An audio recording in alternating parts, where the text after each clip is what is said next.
नमस्कार, मी रचना विचारे. Health time या कार्यक्रमात तुम्हा सर्वांचं मनापासून स्वागत. आजचा एक खूप वेगळा विषय आम्ही तुमच्या भेटीला आणलेला आहे, तो म्हणजे लिव्हिंग ड्रग. हा लिव्हिंग ड्रग शब्द ऐकल्यावर थोडंसं कन्फ्युजन तुमचंही झालं असेल, पण काय आहे लिव्हिंग ड्रग याबद्दलच आज आपल्याला माहिती देण्यासाठी स्टुडिओत माझ्यासोबत आहे डॉक्टर प्रदीप महाजन सर. खूप खूप मनापासून स्वागत तुमचं. लिव्हिंग ड्रग बद्दल मला माहिती करून घ्यायची आहे, पण त्याआधी तुमचं थोडंसं इंट्रो मला प्रेक्षकांना सुद्धा करून द्यायचं आहे. निश्चितपणे डॉक्टर प्रदीप महाजन हे stem RX bioscience solutions private लिमिटेडचे चेअरमन आणि MD आहे. तसंच स्टेम सेल रिसर्चर आणि फिलंथ्रोपिस्ट म्हणून सुद्धा डॉक्टर प्रदीप महाजन यांची ओळख आहे. आपण आता थेट चर्चेला सुरुवात करूया. सर, जसं मी म्हटलं की लिव्हिंग ड्रग्स, लोक आता कन्फ्युज झाली असतील की असं काय बोलते की लिव्हिंग ड्रग्स म्हणजे काय. शब्द तसा आहे निश्चितपणे. तर मला सुरुवातीला तेच जाणून घ्यायचंय की काय आहे लिव्हिंग ड्रग. कसं आहे, आपण फ्युचरिस्टिक जेव्हा पाहतो, वेगवेगळ्या रोगांचा प्रकार जेव्हा पाहतो, कम्युनिकेशन असल्याशिवाय एखाद्या गोष्टीचा रिझल्ट मिळत नसतो आपल्याला. तर त्यातल्या ते आपण नॉन लिव्हिंगला जेव्हा लिव्हिंग ड्रग बोलतोय तेव्हा नॉन लिव्हिंग काहीतरी असायलाच पाहिजे. बरोबर. तर लिव्हिंग ड्रगचा अर्थ असा आहे की a molecule, a drug which breathes, which communicates with the environment. Whereas non-living drug जेव्हा म्हणतो आपण, तो वातावरणाशी संबंध ठेवू शकत नाही. अच्छा. त्यामध्ये जीव नसतो आणि तो कम्युनिकेशन करू शकत नाही.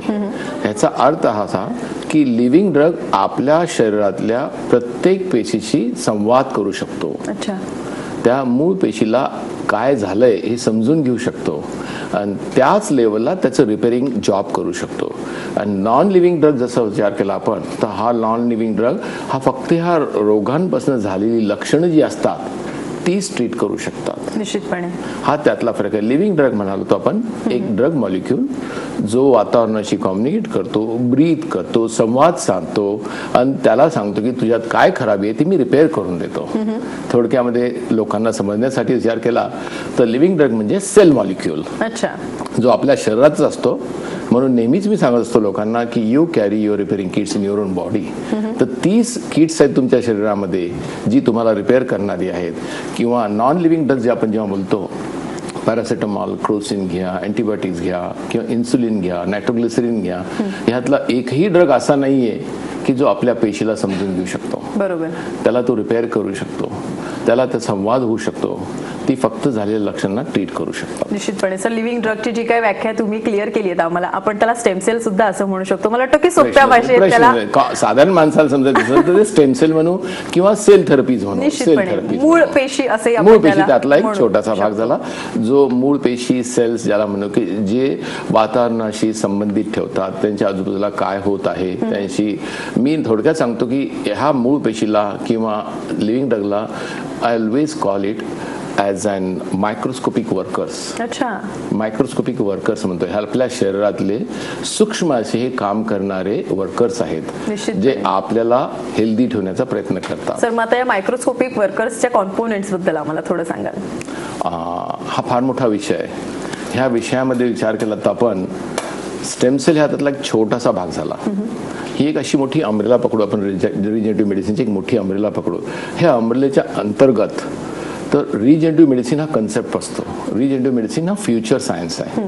फ्युचर सायन्स म्हणजे आज आम्ही जे बघतोय ते कन्व्हेन्शनल मेथड्स, जी मेथड्स आम्ही आज जे वापरतोय, जी वर्षानुवर्ष रिसर्च होऊन आलेली आहेत आणि त्यातनं जे मॉलिक्यूल मिळालेत आपल्याला, जे आपण ते नॉन लिव्हिंग ड्रग्स म्हणतो. अच्छा.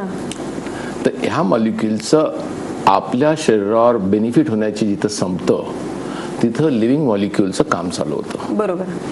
तर त्यातलाच असा विचार केला आपण तर ही कशा प्रकारे काम करतात, ही संवाद साधून काम करतात, श्वास घेऊन काम करतात, त्यांचे संबंध रिपेअर करून काम करतात.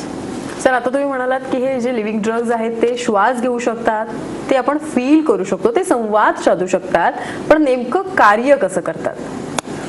फारच चांगला बेसिक प्रश्न विचारला असतो.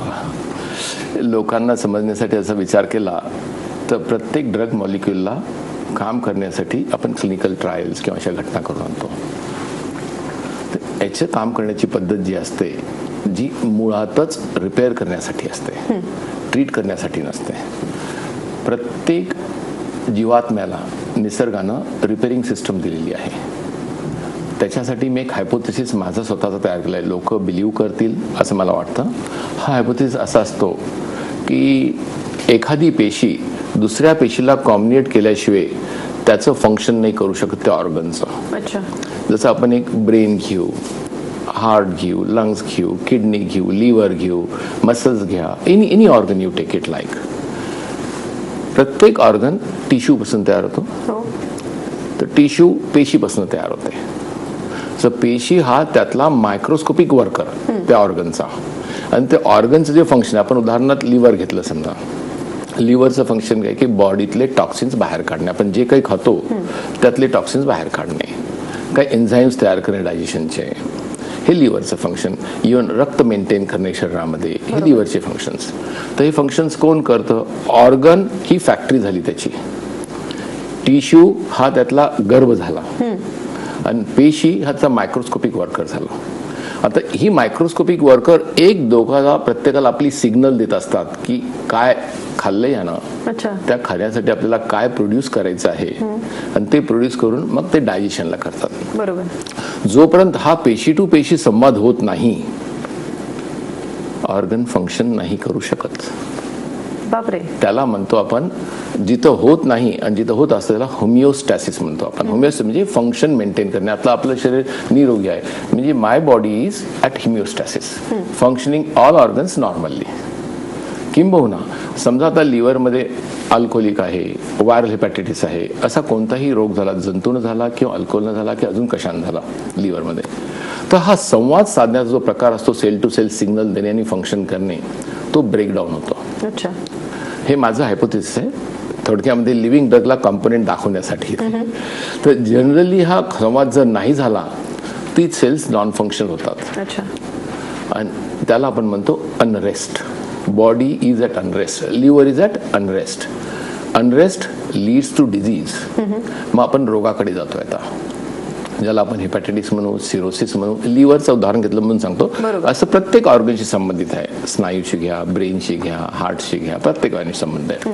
जर हा संवाद जर होत नसेल तर ऑर्गन फंक्शन नाही करू शकत. थोड्या प्रमाणावर असतं तर बॉडी रिपेअर करण्याचा प्रयत्न करतो, पण जेव्हा जास्त प्रमाणावर होतं तेव्हा हे डिझीजमध्ये रिफ्लेक्ट होतं. निश्चितपणे. आला कम्युनिकेशनला आपण डिझीजच म्हणू. कम्युनिकेशन होत नसेल तर डिझीज म्हणू. कारण जोपर्यंत संवाद होत नाही पेशांमध्ये, इन्फॉर्मेशन ट्रान्सफॉर्म होणार नाही. बरोबर. जोपर्यंत इन्फॉर्मेशन जाणार नाही, समोरची पेशी काम नाही करू शकणार. अगदी खरं आहे. तर ही microscopic workers are most intelligent, sophisticated and focused on their work. Okay. आणि तेच इतर पेशींकडून ते कार्य घडवून आणतात. सर, मग ही मूळ पेशी कधी मरते का? मूळ पेशी ही मरत नसते. मूळ पेशी ही जनरली ज्याला आपण म्हणू की उगमस्थान आहे, मास्टर सेल म्हणू आपण ह्याला. याचे वेगवेगळे प्रकार असतात. मूळ पेशी जर नसती, समजा आपण नसती असा विचार केला, तर we die straight way. We die. मूळ पेशी जर नसली आपल्या शरीरात तर आपण जगू शकतच नाही. जगण्याचा प्रश्नच आला नाही, कारण मूळ पेशी आहे तर आपली निर्मिती आहे. अगदी खरं. जर मूळ पेशीचं फंक्शन जर बघायला गेलो आपण, तर ही नॉन स्पेसिफिक असते. त्याला फंक्शन स्पेसिफिक काहीच नाहीये, कारण ती जन्मजात तिला माहीतच नाही की मला काय व्हायचंय, मला काय काम करायचंय, माझी ड्युटी कोणती दिलेली आहे. म्हणजे मायक्रोस्कोपिक वर्कर्स आहेत, त्याला ड्युटी काय द्यायची हीच माहिती नाही.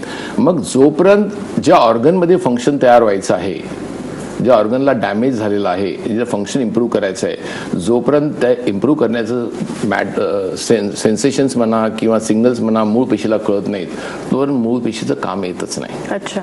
तर ही नेहमी रिझर्व्ड शरीरामध्ये स्टॉक सारखी असते.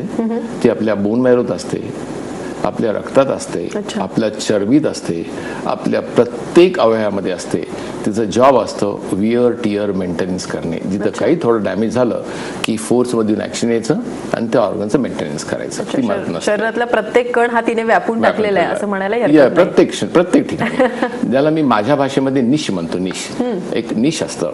तर उगमस्थान असतं प्रत्येकाचं. प्रत्येक ऑर्गनला एक निश असतं. त्या निशमध्ये ह्या मूळ पेशी असतात. अच्छा. आणि तिथून ते सगळं मेंटेनन्स करतात. जसं प्रत्येक ऑर्गनायझेशनमध्ये बॉसचं ऑफिस असतं ना, तिथून तो बॉस मेंटेन करतो पूर्ण ऑफिस, तशी मूळ पेशी असते. तिथं बसून सगळं ऑर्गन मेंटेन करतात. पण ती अगदी छोटीशी असते, आपल्याला दिसत सुद्धा नाही. अच्छा. सर, आता जसं आपण स्टेम सेल थेरपी बद्दल बोलतोय किंवा लिव्हिंग ड्रग थेरपी बद्दल बोलतोय, पण काही असे आजार असतात की ज्याच्यावर पारंपरिक उपचार पद्धतीने सुद्धा ते रोग बरे केले जातात. मग अशा वेळेस या थेरपीचा कसा उपयोग होतो, स्टेम सेल थेरपीचा? कसं तू हा प्रश्न एकदम चांगला विचारलास. ह्यात मला थोडं विस्तारित करून सांगावं लागेल, कारण आपण विस्तारित पद्धती किंवा चलन जे आता चालू आहेत, कन्व्हेन्शनल मेथड्स म्हणू आपण, ह्या प्रत्येक कन्व्हेन्शनल मेथडला एक लिमिटेशन आहे. बरोबर. उदाहरणार्थ आपण आज पाहतो की पॅरालिसिस झालं, स्पायनल कॉर्ड इंजुरी झाली, सेरेब्रल पाल्सी झालं, ऑटिस्टिक डिसीजेस झाले, कॅन्सर झाला, अशी जर लिस्ट काढलीस ना तो डिझीजची, जेव्हा मी 7 वर्षापूर्वी विचार केला, असा कधीच विचार केला की याची लिस्ट एवढी मोठी आहे ज्या डिझीजला पारंपरिक पद्धतीनं किंवा कन्व्हेन्शनल मेथड्सनं ट्रीटमेंटच नाही, अशी खूप मोठी लिस्ट आहे. जेनेटिक डिसीजेस घे, किती जेनेटिक डिसीज आहेत की जेणेकरून आपल्या कन्व्हेन्शनल मेथडनं आज मी स्वतः फेस केले प्रॉब्लेम हे की मी किती रुग्णांना सांगायचो की मी काहीच करू शकत नाही तुला, you have to live with this and tie with this.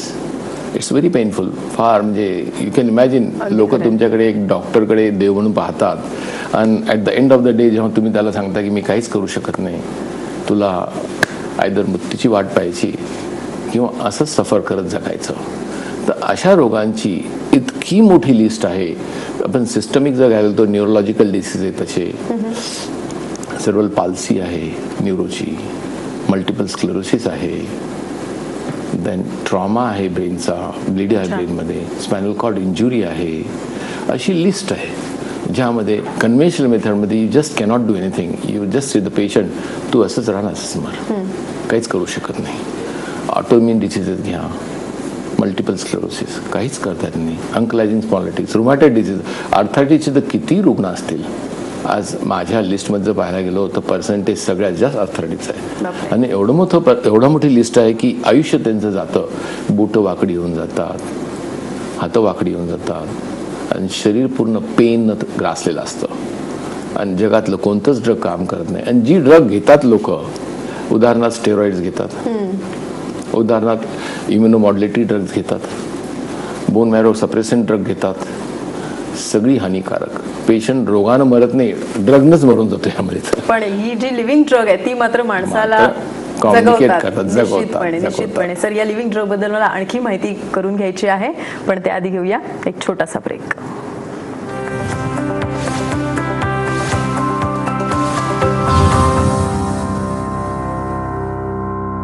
Health time मध्ये तुम्हा सर्वांचं पुन्हा एकदा स्वागत. सर, आपण लिव्हिंग ड्रग्ज बद्दल बोलतो आहोत. मगाशी आपण बघितलं की स्टेमसेल थेरपीने आपण कोणकोणत्या आजारांवर नेमके उपचार करू शकतो, पण मला हे सांगाल की आता चालू परंपरागत पद्धत जी असते तिच्या पुढे नेमकी काय आव्हान आहेत? हा आव्हानाचाच प्रश्न विचारलायस तुम्हाला. फार मोठं आव्हान आहे, कारण cancer, autoimmune disease, trauma, then developmental disease of the brain, genetic diseases, यांची जर लिस्ट काढलीच ना, तो आज जगामध्ये यातली बरीचशी लोक आपण ऑर्फन डिझीज म्हणतो. ऑर्फन म्हणजे ज्याला वालीच नाही. ऑर्फनीचं वर्ड, ज्याला वाली नाही, कोणीच नाही, बघणारा कोणीच नाही, अनाथ. आपण अनाथ रोग म्हणतो आपण. ही रोग अनाथ का राहतात? कारण यांची संख्या मूळतः पॉप्युलेशन फार कमी असते. मग त्यामध्ये रिसर्चला जो लागणारा पैसा असतो तो ह्यूज असतो आणि त्याची सांगड बसत नाही. मग रिसर्च आणि ट्रीटमेंट, लागणारं उत्पन्न आणि येणारं उत्पन्न हे मॅच होत नसतं, म्हणून हे ऑर्फन राहतात. त्याला इंग्लिशमध्ये संज्ञा ऑर्फन देतात, आपण त्याला मराठीमध्ये अनाथ रोग म्हणू. तर अशा रोगांमध्ये सध्याच्या लिस्टमध्ये पाहायला गेलं तर कमीत कमी 700 ते 800 रोग आहेत. Can you imagine? आणि lakhs of diseases, lakhs of people. आपला त्यांची भेट होत नसल्यामुळे आपल्या मागे असणाऱ्या रोगांचं आपल्याला माहित नसतं, आपण बघतो ते समजतं.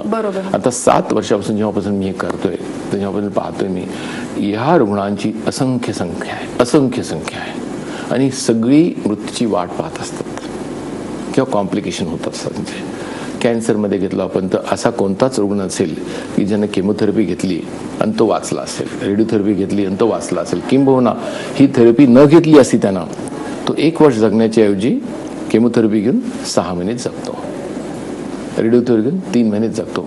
हे जर घेतलं असतं ना तर 1 वर्ष जगला असता तो. भीतीदायक रोग असल्यामुळे लोक वाचण्याचा प्रयत्न करतात. हे सगळ्यात मोठं चॅलेंज आहे. बरोबर.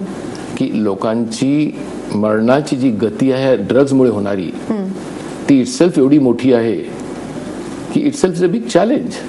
ऑटोइम्युन डिसीजमध्ये तसंच एक मोठं चॅलेंज. आपण स्टेरॉइड्स देतो लोकांना, इम्युनोसप्रेशन देतो, डिझीज मॉडिफाईंग ड्रग्ज देतो.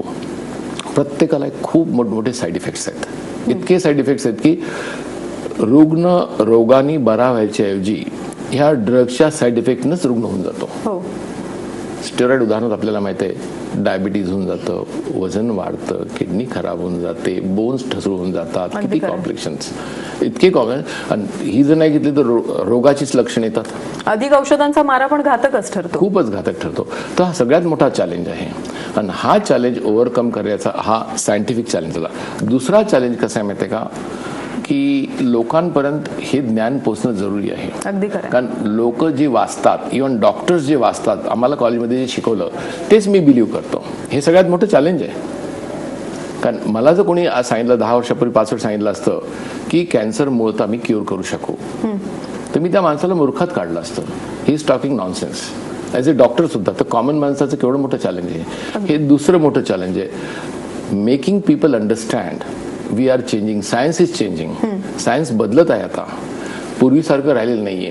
कारण उदाहरणार्थ तुला सांगायचं म्हणजे फार महत्वाचं आहे की आम्हाला कॉलेजमध्ये मेडिसिनमध्ये शिकवलेलं आहे की मेंदूची जी सेल्स असतात, न्यूरॉन जे असतात, ते कधीच प्रोड्यूस होत नसतात, तयार होत नसतात.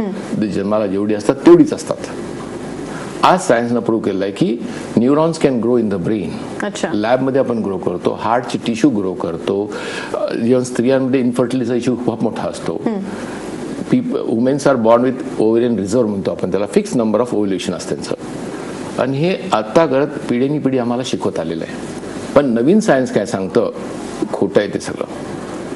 ओव्हरीज मध्ये पण न्यू ओव्ह्युलेशन होऊ शकतात, त्याचे सुद्धा स्टेम सेल असतात. म्हणजे किती मोठे चॅलेंजेस इथे लोकांना शिकवण्याचे किंवा कळवण्याचे, डॉक्टर्सला शिकवण्याचे. हा सगळ्यात मोठा चॅलेंज आहे. आणि तिसरा मोठा चॅलेंज, रिसर्चसाठी लागणारी फायनान्सेस, इंडस्ट्री, पॉलिटिकल सपोर्ट, हा सगळ्यात मोठा असतो. बरोबर. तर ही 3 मोठी चॅलेंजेस त्या सायन्ससाठी, जेणेकरून आपण हे सायन्स रिलेटिव्ह मेडिसिन म्हणू किंवा ह्या रोगांना ट्रीट करण्यासाठी we have to face this till people get educated. लोकांना कळण्यासाठी मेडिसिन काय होत आहे, चेंज कसं आहे. These challenges are going to be very big for all of us. अगदी खरं आहे. स्टेम सेल रिसर्चर म्हणून जेव्हा तुम्ही काम करता, या सगळ्या आव्हानांना पार करत तुम्हाला पुढे जावं लागतं. मग अशा वेळेस जे पेशंट्स तुमच्या भेटीला येतात त्यांच्यामध्ये तुम्ही अवेअरनेस कसा आणता? फार चॅलेंजिंग सिच्युएशन असते.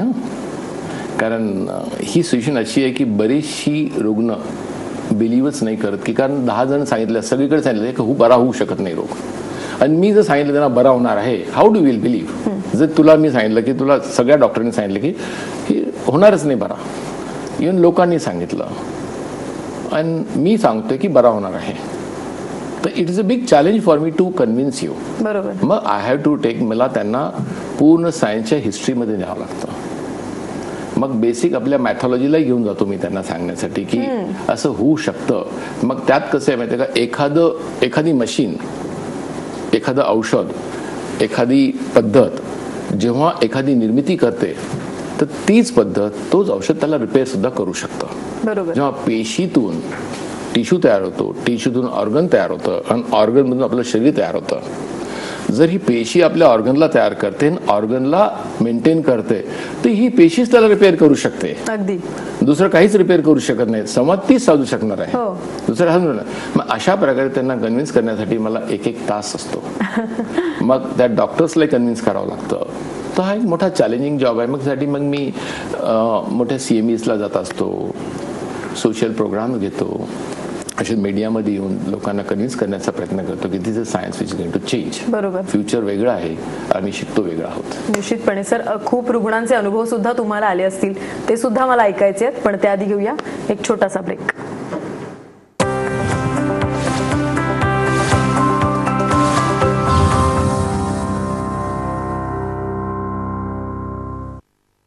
हेल्थ टाइम मध्ये तुम्हा सर्वांचं पुन्हा एकदा स्वागत. ही स्टेम सेल थेरपी नेमकी काय आहे तेच आपण डॉक्टर प्रदीप महाजन सरांकडून जाणून घेतोय. सर, तुम्ही जसं सांगत होतात की खूप चॅलेंजेस असतात तुमच्या समोर सुद्धा, पण पेशंट्स येतात, त्यांना तुम्ही कन्व्हिन्स करता, त्यांना अगदी मुळाशी जाऊन मूळ पेशीबद्दल सुद्धा सांगत असता. असा कुठला पेशंट आठवतोय का की खूप दुर्धर आजाराने त्रस्त होता? माझ्याकडे ना जर रेट्रोस्पेक्टिव्ह विचार केला मागच्या 6-5 वर्षातला, तर असे खूप अनुभव आहेत जवळपास माझ्या लिस्टमध्ये जर विचार केला तर कमीत कमी 4000 पेशंट मी ट्रीट केले आतापर्यंत स्टेम सेल थेरपीनं किंवा सेल बेस्ड थेरपीनं. आणि वेगवेगळ्या प्रकारचे आहेत. आपण न्यूरोलॉजीचे घेऊया किंवा सर्वल पाल्सीचे घेऊया, ऑटिस्टिक चिल्ड्रन्स घेऊया. रिसेंटली ऑटिस्टिक डे झाला, तर अशातच मी एक ऑटिस्टिक मुलगा 10 दिवसात त्याला इम्प्रुव्हमेंट करून दिली. पण न्यूरोलॉजिकल असिस्टंटचे घ्या, ब्रेन स्ट्रोक झालेले घ्या, स्पायनल कॉर्ड इंजुरीज घ्या. तर अशी लोक जी चालू शकत नव्हती. माझ्याकडे स्पायनल कॉर्डचा इंजुरीचा एक पेशंट होता रिसेंटली, 7 वर्षापासून बेडमध्ये होता. त्याचं ब्लॅडर बॉईल कंट्रोल नव्हतं. आज तो माझ्याकडे सपोर्ट घेऊन का पण चालतो पूर्ण नॉर्मल. त्याचं ब्लॅडर बॉईल कंट्रोल आलेलं आहे. तर अशी जी मेंदूच्या रोगाची पेशंट असतात ती सुंदर रिस्पॉन्स करतात. पुन्हा ऑर्थोपेडिकची घ्या, नी जॉईंट आणि हिप जॉईंट. हिप जॉईंटचं तर माझ्याकडे पेटेंट आहे, इंटरनॅशनल पेटेंट आहे. हे मला वाटतं की सायन्समध्ये पर्टिक्युलर स्टेम सेल्समध्ये भारतात फार कमी लोकांचे पेटेंट आहेत. त्यातला आपला एक पेटेंट आहे ज्याला आपण म्हणतो की वॅस्क्युलर नेक्रोसिस ऑफ ह्युमर हेड. ह्यातही अशी चॅलेंज आहेत. माझ्याकडे 300 पेशंट मी आज बिना सर्जरीचे त्यांना पूर्ण जीवदान दिलेलं आहे. आणि ते आज माझ्या लिस्टमध्ये माझं नाव गात असतात की तुमच्यामुळे आमचे पाय वाचले, आमच्या पायामध्ये खोटा सांधा घालायची गरज नाही पडली. तर आज ती सगळी नॉर्मल वागतात. त्याच्यासाठी माझी 2 क्लिनिकल ट्रायल सुद्धा चालू आहेत अमेरिकेमध्ये हिप जॉईंटसाठी. नी जॉईंटसाठी माझ्याकडे जी लिस्ट ऑफ लोक आहेत की ज्यांचे मी नी जॉईंट रिप्लेस करण्याच्या ऐवजी ओरिजिनल मेंटेन करून दिले त्यांचे. सर्वल पाल्सीची काय उदाहरणं आहेत माझ्याकडे अशी. सर्वल पाल्सी म्हणजे मेंदूला रक्तस्राव कमी पडणे किंवा ऑक्सिजन सप्लाय कमी पडणे जन्म होत असताना. आणि अशा स्थितीमध्ये बाळाचं मेंदूची पूर्ण ग्रोथ होत नसते. मग कुठे स्पास्टिसिटी येते, कुठं बुद्धी कमी पडते, कुठं स्पेशल सेन्सेस आईज किंवा नेझल्स किंवा हिअरिंग निघून जातं माणसाचं. आणि यासाठी जगामध्ये काहीच ट्रीटमेंट नाही. मग ही मुलं अशीच अद्दू म्हणून राहतात आयुष्यभर. तर अशा मुलांसाठी माझ्याकडे सँडविच म्हणून प्रोटोकॉल आहे. ह्या सँडविच प्रोटोकॉलमध्ये ऑटिस्टिक म्हणा किंवा ब्रेन इंजुरी म्हणा किंवा ब्रेनमध्ये ब्लिडिंग झालेली म्हणा किंवा सर्वल पाल्सी म्हणा, अशा मुलांना 2 ते 3 महिन्यामध्ये किंबहुना ते स्वतः सांभाळू शकतील इतकं मी त्यांना रिपेअर करून देतो. निश्चितपणे सर, लिव्हिंग ड्रग किंवा स्टेमसेल बद्दल जर लोकांच्या मनात काही गैरसमज असतील किंवा चुकीच्या जर समजुती असतील तर मला वाटतं हा भाग पाहिल्यानंतर त्या सगळ्या समजुती त्यांच्या क्लिअर झाल्या असतील असं म्हणायला हरकत नाही. विषय खूप मोठा आहे सर, इथेच थांबून चालणार नाही. पुन्हा आपल्याला लवकरच भेटायचंय, पण सध्या इथेच थांबावं लागेल. थँक्स, तुम्ही इथे आलात आणि आम्हाला एवढी छान माहिती दिली त्याबद्दल. धन्यवाद मला बोलवल्याबद्दल. इथे आपल्याला मात्र पुन्हा भेटायचंच आहे हेल्थ टाइम या शो मध्ये, पण सध्या मात्र इथेच थांबूया. नमस्कार.